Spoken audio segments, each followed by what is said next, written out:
अस्सलामु अलैकुम वरहमतुल्लाहि वबरकातुहू। एक शख्स हैं शिहाब नाम के, ही बिलोंग्स टू केरला, जो कि आजकल बहुत ज़्यादा सोशल मीडिया के ऊपर चर्चे पर हैं बिकॉज़ ये कि उन्होंने पैदल हज के लिए सफ़र स्टार्ट किया है इसी साल सन 2022 में 2022 के अंदर, और बहुत सारी कंट्रीज़ को क्रॉस करके, जिसके अंदर पाकिस्तान भी है, ईरान भी है, इराक़ भी है, वो सन 2023 के अंदर 2023 के अंदर मक्कतुल मुकर्रमा पहुँचेंगे और अपना हज अदा करेंगे।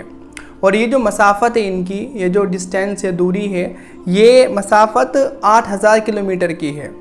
अब चूँकि ये सफ़र हज पैदल हो रहा है तो सुनने में आया है कि इसके अंदर उलमा किराम की दो जमातें हो गई हैं। कुछ उलमा किराम इस बात को कह रहे हैं, कुछ इस्लामिक स्कॉलर्स, कि पैदल सफ़र हज ये जायज़ नहीं है। ये उनका अलग अपना एक पॉइंट ऑफ व्यू है, ठीक है ना। उनके पास एविडेंस हैं कि अल्लाह के नबी अलैहिस्सलातु वस्सलाम की सुन्नत नहीं है, अल्लाह के नबी अलैहिस्सलातु वस्सलाम ने कभी किया नहीं है, अल्लाह के नबी अलैहिस्सलातु वस्सलाम ने एक सहाबी को मना किया, अल्लाह के नबी अलैहिस्सलातु वस्सलाम ने एक औरत को मना किया। और जब दो चीज़ों में से अल्लाह के नबी अलैहिस्सलातु वस्सलाम को किसी एक चीज़ को चुनना होता था तो अल्लाह के नबी अलैहिस्सलातु वस्सलाम आसान सहल चीज़ को चुना करते थे।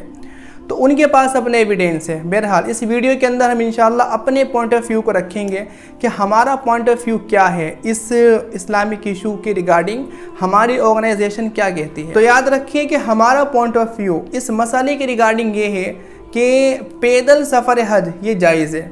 अगर कोई बंदा हज का सफ़र पैदल करता है तो हम इसको जायज़ कहते हैं। इसकी वजह यह है कि अल्लाह कुरान करीम में कहता है कि वाज़िन फिन्नासि बिल हज्जि यातूका रिजालन व अला कुल्लि ज़ामिरी यातीना मिन कुल्लि फज्जिन अमीक़।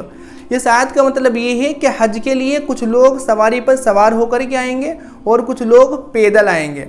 तो एटलीस्ट इस आयत से, इस वजह से ये बात तो साबित होती है कि पैदल सफ़र हज करना ये बिल्कुल जायज़ है, ठीक है ना। अब जायज़ होने का मतलब क्या है? देखें, जायज़ होने का मतलब ये है अगर कोई बंदा सफ़र हज पैदल करता है तो ये उसके लिए जायज़ है। अलबत्ता उसको इस पैदल सफ़र हज करने पर एडिशनल सवाब कुछ नहीं मिलने वाला, ठीक है। और अगर कोई बंदा पैदल सफ़र हज नहीं करता तो ये उसके लिए जायज़ है, इस पर उसको गुनाह नहीं मिलेगा। ये मतलब है जायज़ होने का। तो असल चीज़ है हज, और हज का सवाब ये डिपेंड है आपकी नीयतों के ऊपर, आपकी इंटेंशंस के ऊपर। जितनी ज़्यादा अच्छी, जितनी ज़्यादा मुखलिस आपकी नीयत होगी उतना ज़्यादा आपको सवाब मिलेगा।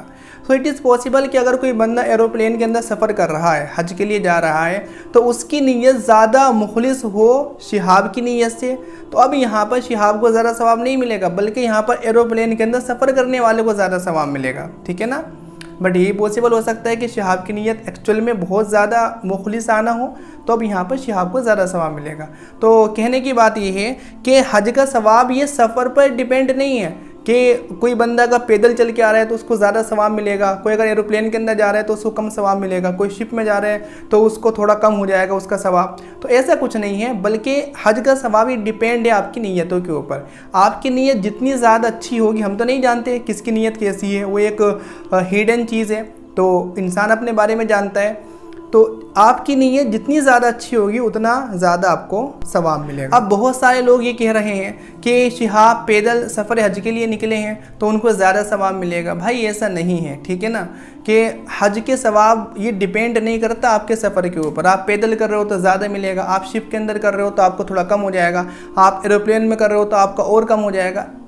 ये यानी हज का सवाब ही डिपेंड नहीं है इस चीज़ के ऊपर, सफ़र के ऊपर, ठीक है, ट्रैवल के ऊपर, बल्कि हज का सवाब डिपेंड है आपकी नीयतों के ऊपर, ठीक है। तो आप इन सब जो है अहमकाना बातों के कहने से बचें, पहले किसी आलिम से मालूम कर लें कि क्या इस तरीके से है कि अगर कोई बंदा पैदल सफ़र कर रहा है तो उसको ज़्यादा मिलेगा, कोई अगर फिर साइकिल के ज़रिए कर रहा है तो उसका और कम हो जाएगा, कोई कार के ज़रिए कर रहा है तो उसका और कम हो जाएगा, कोई शिप के ज़रिए कर रहा है तो उसका और कम हो जाएगा, कोई अगर एरोप्लेन के अंदर कर रहा है तो उसका और कम हो जाएगा। क्या कुछ इस्लाम के अंदर ऐसा है? पहले उलमा किराम से मालूम करें, फिर ये सब मसले बयान करना स्टार्ट करें आप लोग, ठीक है।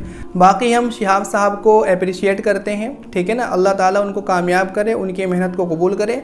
और दूसरी बात ये कि एक बहुत बड़ा ये एक मोटिवेशन है यूथ के लिए। अब यूथ भी आगे आएंगे इंशाअल्लाह और वो इस्लाम के कामों के अंदर बढ़ चढ़ कर के हिस्सा लेंगे। बहुत सारे लोग रिकॉर्ड बनाते हैं, दुनियावी रिकॉर्ड। कोई अपने नाखून लंबे कर रहा है, कोई खाने के अंदर बना रहा है, कोई पानी पीने के अंदर बना रहा है, कोई भूखा रहने के अंदर बना रहा है, कोई सोने के अंदर बना रहा है, कोई ठीक है ना, कोई साइकिलिंग के अंदर बना रहा है, दुनियावी रिकॉर्ड। अब शिहाब साहब ने सोचा कि लोग दुनिया के अंदर कोई रिकॉर्ड बनाते हैं, मैं वर्ल्ड रिकॉर्ड बनाता हूँ इस्लाम के अंदर। तो ये भी एक बहुत अच्छी बात है। अल्लाह ताला इनको कामयाब करे, इनकी मेहनत को कबूल फरमाए, ठीक है ना। लेकिन इनका एडवेंचर अपनी जगह है और इस्लाम का मसला वो अपनी जगह है। वो सफ़र हज भी ऐसे ही जायज़ नहीं है कि बस पैदल स्टार्ट कर दिया, उसकी भी कुछ शर्तें हैं, आप वो शर्तें स्क्रीन पर देख सकते हैं। अल्लाह ताला समझने की तौफीक अता फरमाए। वस्सलामु अलैकुम वरहमतुल्लाहि वबरकातुहू।